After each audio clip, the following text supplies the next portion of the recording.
Hey guys, welcome to your lesson for the work energy theorem.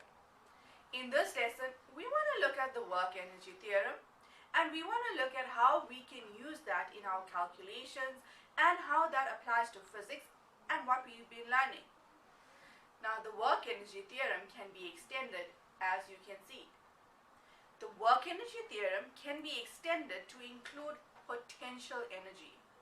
What is potential energy? Potential energy is usually the energy that we have stored within us. For example, by me moving my hands, that is causing kinetic energy. Kinetic energy is the energy of movement. So by moving my hands, this is energy of movement. If I stop moving my hands, I have now converted whatever kinetic energy was to potential energy. That potential energy means that I have stored the energy to move later on. So wizards, we can also look at if we have conservative forces present. Remember we spoke about what they are. So if we have conservative forces that are present, then potential energy functions can be developed for them. So we can develop a calculation or a subsection for potential energy. And the change in that potential energy will be added to the right side of the equation. So we'll show you how to get to that in this example. So let's first look at the definitions. So the definition of a conservative force, which is what I have, the definition says a force is said to be conservative if the work done by or against the force is dependent only on the initial and the final position of the body and not on the path that the body will follow. So the work done by the conservative force in a closed path is zero. And some examples of this is gravitational force. So do you remember we said that force of gravity acts on you, that is keeping you upright from the ground. You get a magnetic force, so where two magnets will put a force of attraction or a force of repulsion. We know that another example is an electrostatic force. So there are many other examples of conservative forces and you can look them up if you'd like to know more on them. And then we want to look at a non-conservative force. So a force is said to be non-conservative if the work done by or against the force is dependent on the path. So all that matters is that you need to know, is the movement of the body important or not important. The work done by non-consecutive forces in a closed path is not zero. That means that it needs to be calculated. Some examples of those forces are friction, viscous force, induction, and forces in cyclotron or other types of forces. Remember that if you want to know more on the conservative forces, then you can have a look at the examples and try to research them and see how they actually work and how they will affect conservative or non-conservative forces. We then can look at the work energy theorem. So we said that the work energy theorem looks at combining energy and work. So what that work energy theorem states is that the work done on an object equals to the change in the object's kinetic energy and or gravitational potential energy. So that means that the work energy theorem states that the work done on an object by the net force is equal to the change in its kinetic energy. Remember, we want to have a look at the different formulas that we can use. We can look at the work total or the work net. So wherever we see the word total, we want to associate that with the word net. So total, we associate that with the word net. So work net is equal to the change in kinetic energy.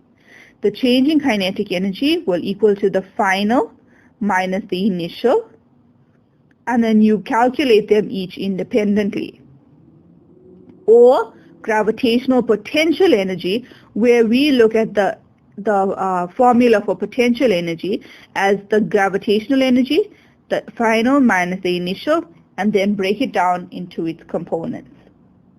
We can then see that the change in kinetic energy is equal to the negative change in potential energy.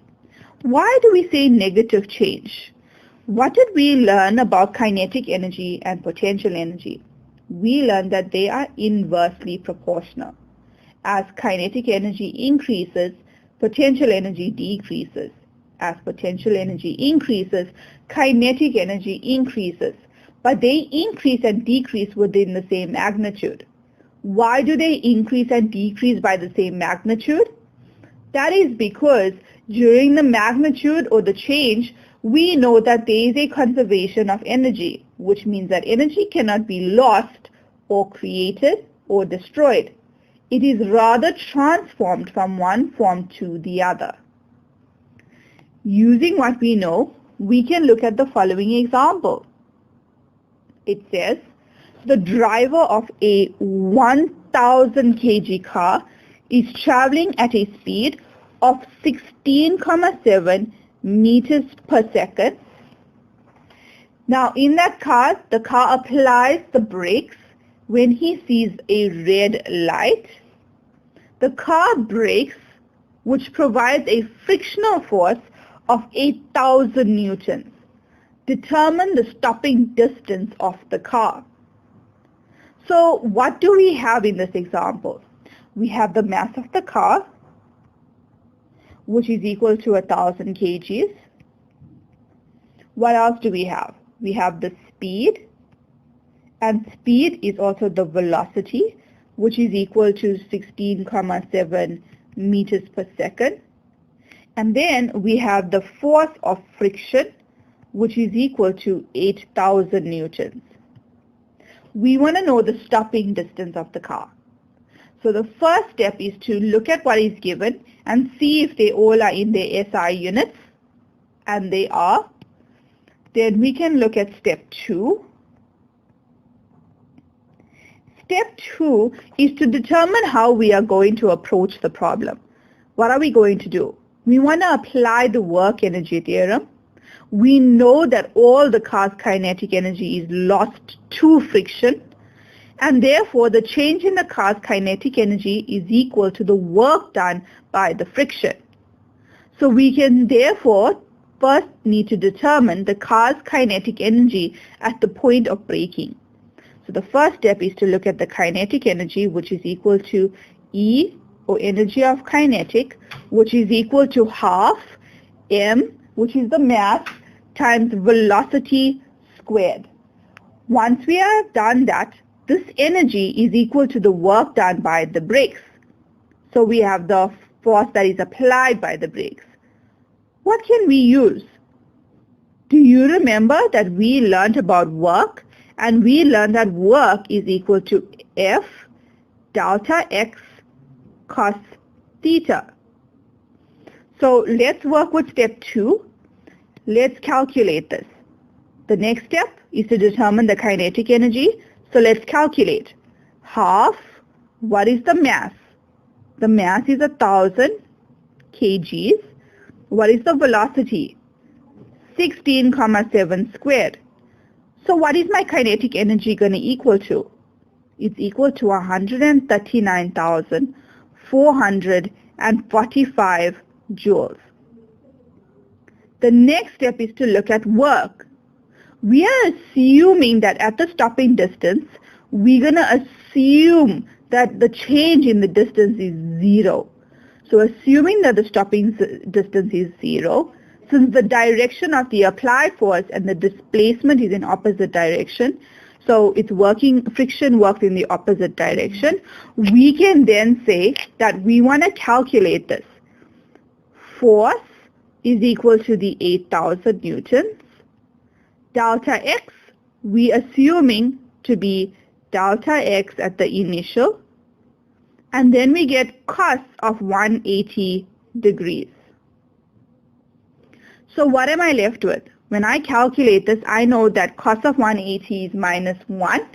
So I'm left with minus 8,000 delta x initial. So we don't know what that delta x is. We then want to take what we have and we want to apply the work energy theorem.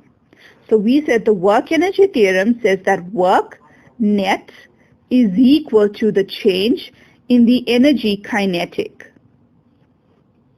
So what is the kinetic energy change? It is the energy of the kinetic energy final minus the energy of the kinetic initial. What is that change equal to?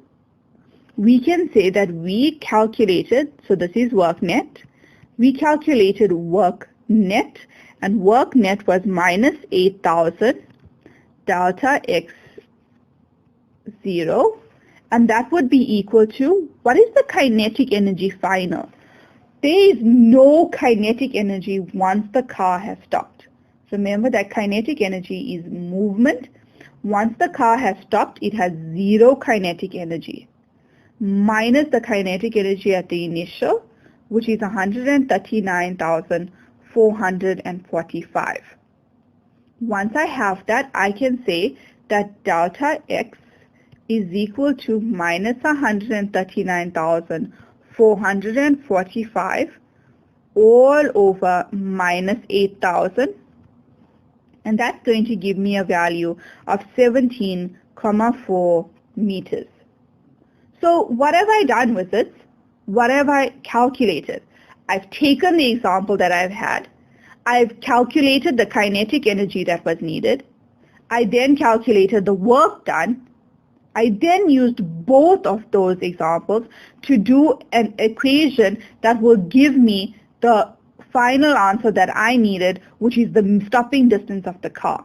I used the work energy theorem to calculate that stopping distance by using the values that I created for kinetic energy and work. Once I'm done, I will state my final answer, which is that the car stops in 17,4 meters. Well done, wizards. We went through that example pretty well. I hope that you had a pen and a page and you were working through it with me. Now, wizards, we have a website where you can download worksheets based on this section. So log on to www.iwiz.co.za and try to get through that worksheet as best as you can. Good luck, wizards. We need to learn to live with the COVID virus, the new normal, at least for the next few months. And we have just what you need to make sure you never miss a single school lesson. And it's absolutely free, mahala! High quality, powerful, animated lessons for all your subjects. So don't spend a cent until you have tried iWiz. It's everything you need. All video lessons, textbooks, workbooks, exam prep. We want you to ace 2021.